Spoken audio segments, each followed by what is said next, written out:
Number 7 है organic chemistry. यहाँ से स्टार्ट होती है। याद रखिएगा ऑर्गेनिक केमिस्ट्री आपके इस सिलेबस में काफ़ी ज़्यादा इम्पोर्टेंट है। आपका 80% ऑर्गेनिक केमिस्ट्री में से पेपर आता है, ये बात याद रखनी है। ऑर्गेनिक केमिस्ट्री स्टार्ट होती है हमारे पास चैप्टर नंबर 7 से। चैप्टर नंबर 7 बिल्कुल स्टार्ट से अगर देखा जाए ना, ये 10th क्लास से रिलेटेड है। काफ़ी सारी चीज़ें वहाँ से इन्होंने उठा के दी हुई हैं। सबसे पहली बात आप याद रखिएगा कि ऑर्गेनिक कंपाउंड को ना आज से 200 साल पहले ये तस्वर किया जाता था कि ये सिर्फ़ और सिर्फ ऑर्गेनिक कंपाउंड्स जो होते हैं ये सिर्फ़ और सिर्फ लिविंग थिंग के अंदर बनते हैं। कहाँ बनते हैं? लिविंग थिंग के अंदर बनते हैं। मसल जिंदा जानदारों के अंदर बन रहे होते हैं। वो जिंदा जानदार कौन कौन से हैं? ये प्लांट्स हो सकते हैं, एनिमल्स हो सकते हैं, यानी कोई भी जानदार एनिमल्स, और इसके बाद हमारे पास कोई भी बैक्टीरिया वगैरह, कोई भी जिंदा जानदार हो सकता है जिसके अंदर हमारे पास ऑर्गेनिक कंपाउंड बन रहे होते हैं। मैं आपको एग्जांपल देता हूँ ऑर्गेनिक कंपाउंड कौन कौन सी हैं।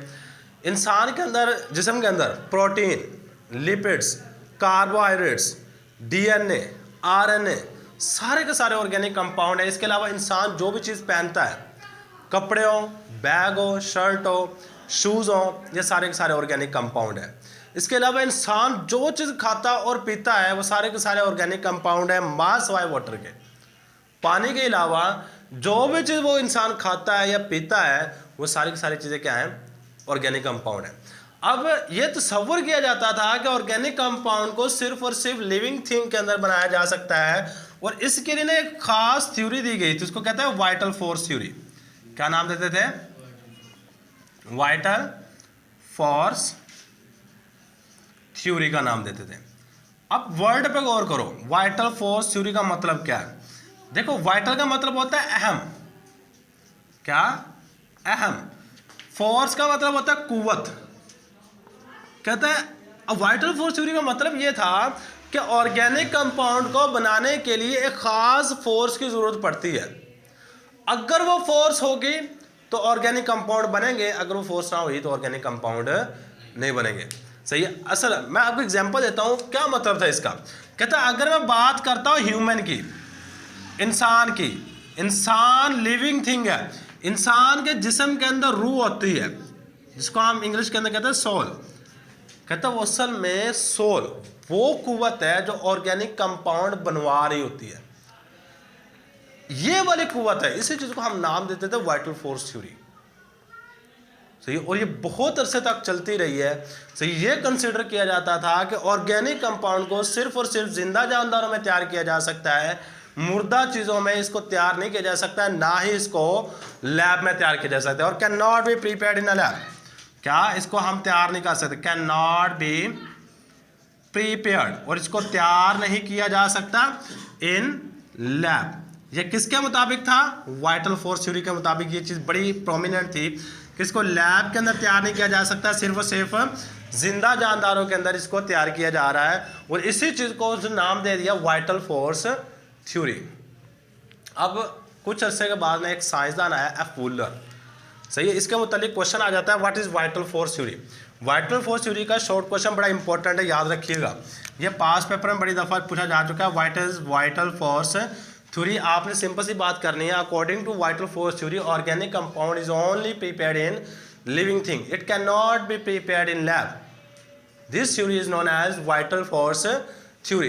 अब वाइटल फोर्स थ्योरी को रिजेक्ट करने वाले, rejection of vital force theory, next हमारे पास सीधा आ जाएगी rejection of vital force theory. Vital force theory ये हम नेक्स्ट चीज डिस्कस करने लगे। पहली चीज हमने वाइटल फोर्स थ्योरी होती क्या है इस चीज को डिस्कस किया है। अब वाइटल फोर्स थ्योरी किस तरह रिजेक्ट हुई है इस चीज को डिस्कस करने लगे हैं। एक साइंसदान का नाम याद रखिएगा, एफ वुलर। ये वो साइंसदान है जिसने वाइटल फोर्स थ्योरी को क्या किया है? रिजेक्ट किया है। सही। अब इसने किया क्या था? सिंपल सा काम किया इसने ना, ह्यूमन यूरिन लिया। ह्यूमन यूरिन, आसान जबान में कहूँ इंसानी पेशाब लिया। पेशाब को लेके इसने क्या किया? गर्म कर दिया। ह्यूमन यूरिन लिया। यूरिन लेके, अब याद रखिएगा जो इंसान ह्यूमन यूरिन होता है ना, इसके अंदर एक केमिकल होता है अमोनियम साइनाइड। क्या होता है? नाम याद रखिएगा, अमोनियम साइनाइड। अब ये वो एलिमेंट है जो इनऑर्गेनिक होता है। क्या होता है? इनऑर्गेनिक। और इसका जो फार्मूला होता है वो NH4CN होता है। ये हमारे पास क्या है? Ammonium cyanide. ये बात सिंपल से याद रखनी है। अमोनियम साइनाइड वो एलिमेंट है जो कि अमूमन जो ह्यूमन यूरिन होता है उसके अंदर पाया जाता है, और इसकी नेचर क्या है? इनऑर्गेनिक है। सही। अब इस साइंसदान ने किया क्या कि ह्यूमन यूरिन लिया, इसको गर्म किया, गर्म करने के बाद हमारे पास जो नई चीज़ बनी वो यूरिया थी। क्या थी? यूरिया। और यूरिया याद रखिएगा क्या था हमारे पास? ऑर्गेनिक कंपाउंड था। क्या था? ऑर्गेनिक कंपाउंड था। अब इस बंदे ने ये काम करवाया कि इनऑर्गेनिक चीज़ ली है, लैब के अंदर उसको हीट करवाया, हीट करवाने के बाद यूरिया बनाया। यूरिया जो कि ऑर्गेनिक कंपाउंड था, इसने कहा आपने कहा है कि ऑर्गेनिक कंपाउंड को हम लैब के अंदर तैयार ही नहीं कर सकते। ये वाली स्टेटमेंट बड़ी प्रोमिनेंट थी। कहता मैंने लैब के अंदर तैयार कर दिया है। आपकी थ्योरी टूटी है। और इसके बाद इस थ्योरी को रिजेक्ट कर दिया गया। उसके बाद आज तक 10 लाख के करीब ऑर्गेनिक कंपाउंड तैयार हो चुके हैं। सही है? 10 लाख के करीब ऑर्गेनिक कंपाउंड की तैयारी की जा चुकी है। अब इसके लिए जो फार्मूला तो होता है ना, एक फार्मूला याद रखिएगा। ये वाला फार्मूला होता है अमोनियम साइनाइड का। NH4CNO लिया, इसे इसको हीट किया, हीट करने के बाद हमारे पास कौन सी चीज़ बनेगी? NH2। ये यूरिया होती है, CONH2। ये वाली चीज़ हमारे पास क्या है? यूरिया है।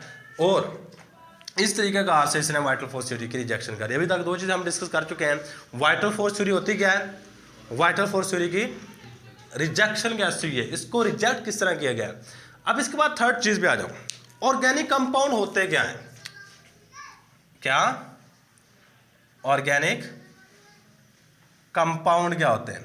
अब याद रखिएगा, ऑर्गेनिक कंपाउंड में ना एक चीज इसेंशियल है, ये होगी तो हम ऑर्गेनिक कंपाउंड कहेंगे, वरना हम इसको ऑर्गेनिक कंपाउंड नहीं कहेंगे। मसलन वो कौन सी चीज है?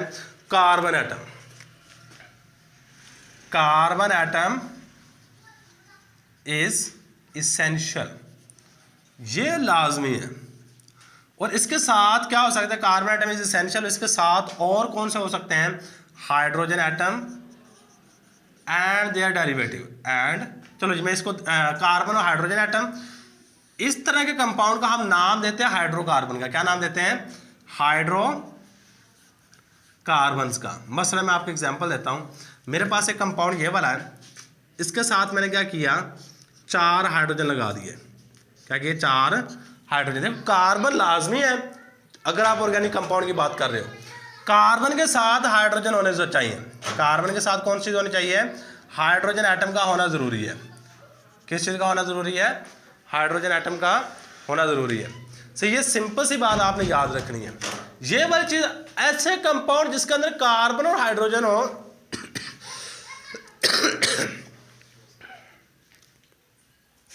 ऐसी चीज जिसके अंदर कार्बन और हाइड्रोजन हो, इस चीज को हम नाम देते हैं हाइड्रोकार्बन का। क्या नाम दे रहे होते हैं? हाइड्रोकार्बन का। अब देखो पहले नंबर पे तो उसने कहा है ऑर्गेनिक कंपाउंड ऐसे होंगे जैसे कार्बन हाइड्रोजन, यानी कि इसको हम नाम दे रहे होते हैं हाइड्रोकार्बन का। क्या नाम दे रहे होते हैं? हाइड्रोकार्बन का। एक मिनट,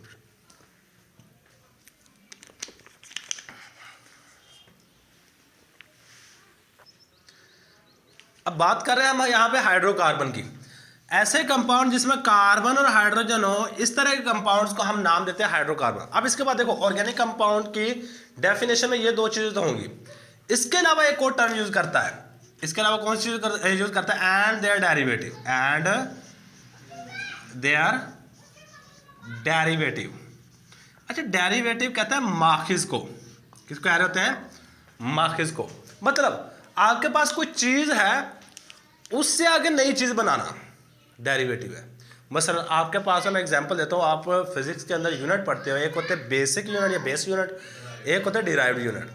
मसलन आप कहते हैं जी टाइम का यूनिट है सेकंड, लेंथ का यूनिट है मीटर, वेलोसिटी का यूनिट है मीटर पर सेकंड। अब इस यूनिट को आप डिराइव कहते हैं। क्यों डिराइव कहते हैं? क्योंकि इन 2 यूनिट के मिलने से बना हुआ है। सही है।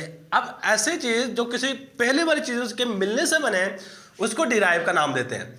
अगर मैं इसको डेरिवेटिव बनाना चाहता हूं तो आप यहां से एक हाइड्रोजन को निकालो, इसकी जगह पे कोई दूसरी चीज लगा दो, ये डेरिवेटिव है। ये क्या हमारे पास है? डेरिवेटिव। इस तरह के कंपाउंड को हम ऑर्गेनिक कंपाउंड का नाम दे रहे होते हैं। कार्बन यहाँ पे इसेंशियल है, अगर कार्बन नहीं होगा तो उसको आप ऑर्गेनिक कंपाउंड का नाम ही नहीं दोगे।